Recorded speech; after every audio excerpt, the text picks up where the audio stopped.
প্রিয় দর্শক, কেমন আছেন? কেমন লাগছে জায়গাটা বলুন তো? আজকের শুরুটা করি বিখ্যাত নাট্যকার ব্রজেনদের একটি গানের লাইন দিয়ে। পাগল ছেলে আয় ডুব দিয়ে যা বাংলা মায়ের রূপের দরিয়ায়, ফলে ফুলে গন্ধে ভরা রূপটি মায়ের পাগল করা, স্বর্গটা তোর আকাশে নয় ঘরের আঙিনায়। এটাই হচ্ছে বাংলা মায়ের রূপের দরিয়া। কেমন দেখছেন, মাঠ ভরা শুধু সোনা আর সোনা, সোনালি রঙের দোল খাচ্ছে সোনালি রং। বুঝতে পারছেন? এমন এই সোনালি রং কিন্তু আজকে নতুন নয়, পূর্বেও আমাদের ছিল।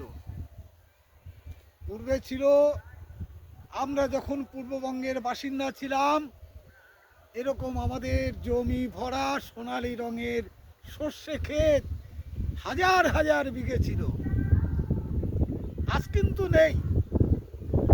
আজ যেখানে দাঁড়িয়ে ভিডিও করছি, এটা হচ্ছে দক্ষিণ দিনাজপুর জেলার একটি মাঠ। এই জায়গাটা আগে মালঞ্চ নগরী, ধ্বংসপ্রাপ্ত মালঞ্চ নগরী, প্রাচীন মালঞ্চ নগরী, তার বুকে দাঁড়িয়ে আমি ভিডিও করছি। হয়তো কখনো প্রাকৃতিক বিপর্যয়, দুর্যোগ অথবা ভূমিকম্পে সেই মালঞ্চ নগরী ধ্বংস হয়ে গেছে, তার উপরে নতুন করে মানুষের বাসস্থান হয়েছে, জমি হয়েছে, চাষবাস হচ্ছে, ফসল ফলছে। এটা নতুন কিছু নয়। পৃথিবীর খেলা, প্রকৃতির খেলা যুগ যুগ ধরে, হাজার হাজার বছর ধরে খেলা চলে আসছে। কিন্তু ঘটনা হলো, এই যে সুন্দর জমি, সুন্দর ভূমি, সুন্দর ফসল, এ ফসল আমাদের চিরদিন ভোগে লাগবে তো? আমাদের আগামী প্রজন্মের ভোগে লাগবে তো? পূর্ববঙ্গ আজ আমাদের ভোগে লাগেনি। পূর্ববঙ্গে আমরা থাকতে পারিনি। আমাদের জমি বাড়ি দেশ ফেলে উদ্বাস্তু হয়ে, শরণার্থী হয়ে এদেশে চলে আসতে হয়েছে। আজকে কিন্তু আবার সেই ডঙ্কা বেজে উঠেছে পশ্চিম বাংলার মাটিতে। প্রথমত অনুপ্রবেশ, এই অনুপ্রবেশ সীমাহীন অনুপ্রবেশ, হাজার হাজার নয়, লাখে লাখে অনুপ্রবেশ। বলবেন এসআইআর হচ্ছে, পালিয়ে গেছে। কটা পালিয়ে গেছে? পশ্চিম বাংলায় যে অনুপ্রবেশ হয়েছে তার 10% অনুপ্রবেশকারী পালায়নি। এখনো তারা রয়েছে। তারা এসআইআর এর আবহে তারা কোথায় পালিয়েছে জানেন? পালিয়েছে বিহার, উড়িষ্যা, অন্ধ্র, তামিলনাড়ু, ঝাড়খণ্ড, এই সমস্ত জায়গায় যে তারা গা ঢাকা দিয়েছে। অনুপ্রবেশকারীরা আমাদের ফসল, চাষের ফসল খাচ্ছে। অনুপ্রবেশকারীরা আমাদের সংবিধানকে পদদলিত করছে। অনুপ্রবেশকারীরা আমাদের এই সার্বভৌমত্বকে পদদলিত করছে। যেখানে শ্রমিকের মূল্য 500 টাকা, সেখানে 300 টাকা মূল্যে তারা কাজ করছে। অনুপ্রবেশকারীরা আমাদের দেশকে লুটে পুটে খাচ্ছে। এ তো কথা ছিল না। যারা আজকে দেশ শাসন করছে, তারা তো যখন শপথ গ্রহণ করছে, তারা কি বলছে? দেশের সংবিধান এবং সার্বভৌমত্ব রক্ষা করব। কোথায় সে শপথের অঙ্গীকার? আজ কোথায় গেল? রাম দিচ্ছে শামের দোষ, শাম দিচ্ছে রামের কাঁধে দোষ অনুপ্রবেশের জন্য। কিন্তু দেশটা তো আমাদের বরবাদ হয়ে যাচ্ছে। অনুপ্রবেশ কোনো অবস্থাতেই মেনে নেওয়া যায় না। আজকে কেন কেন্দ্র এবং রাজ্য সরকার সম্মিলিতভাবে, কেন্দ্র এবং রাজ্য সম্মিলিতভাবে কেন এই অনুপ্রবেশকারীদের তাড়াচ্ছে না? কি তাদের স্বার্থ আছে? কেন কেন্দ্র এবং রাজ্য সমন্বয় ঘটাচ্ছে না? এই অনুপ্রবেশকারীরা আগামী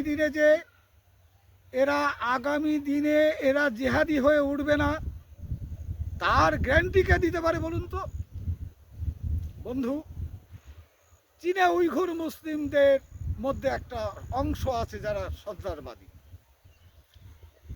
বার্মায় একটা সন্ত্রাসবাদী আরএলও, রোহিঙ্গা লিবারেশন অর্গানাইজেশন। আমাদের এখানে অসংখ্য, কাশ্মীরে বলুন, উত্তর পূর্ব ভারতে বলুন, বিভিন্ন নামে সন্ত্রাসবাদী। আফগানিস্তানে সন্ত্রাসবাদী, আপনার থাইল্যান্ডে সন্ত্রাসবাদী, শ্রীলঙ্কায় সন্ত্রাসবাদী। সব সন্ত্রাসবাদীরা কিন্তু তাদের শিকড় কিন্তু একই জায়গায়।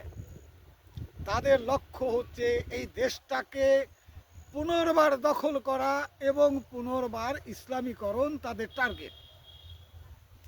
আমরা কেন বসে থাকব? আমাদের সরকার কেন বসে থাকবে?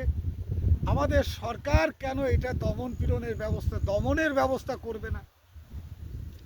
আজকে সবারই দায়িত্ব আছে, সবারই দায়িত্ব আছে দেশকে রক্ষা করার। দেশ রক্ষা করার যেমন দেশের নাগরিকদের কর্তব্য, তেমনি নাগরিকদের ট্যাক্সের পয়সায় যে সেনাবাহিনী, পুলিশ, গোয়েন্দা ইত্যাদি পোষা হয়, তাদেরও তো দায়িত্ব আছে। তাদেরকে আমরা বিতর্ক শোনানোর জন্য, গাল ভরা গল্প শোনানোর জন্য আমাদের ট্যাক্সের পয়সা আমরা মাইনে দিই না। এটা তো বুঝতে হবে। আমাদের এই যে গাল গল্প যেটা শোনানো হচ্ছে, এই গাল গল্পটা কিন্তু সর্বনাশের দিকে আমাদের দেশটাকে ঠেলে দিচ্ছে। আমি চোখে আঙুল দিয়ে দেখিয়ে দিতে পারি, অনুপ্রবেশকারী 10% অনুপ্রবেশকারী এই এসআইআর আবহে এখনো এই দেশ ছেড়ে যায়নি। বহু অনুপ্রবেশকারী, লক্ষ লক্ষ অনুপ্রবেশকারী এখানে রয়ে গেছে। তাই বন্ধু বলবো, এই অনুপ্রবেশকারীরা আগামী দিনে জেহাদি হয়ে উঠবে। এই জেহাদিদের বিতাড়ন করা আমাদের সবার আগে কর্তব্য। সীমান্তে যারা বাস করেন তাদের কর্তব্য সীমান্তকে অতন্দ্র পহরা দেওয়া। শুধু বিএসএফ, পুলিশ নয়, আপনি নাগরিক হিসাবে আপনিও প্রহরায় থাকবেন। নমস্কার, আবার ফের দেখা হবে। কেমন আসছে?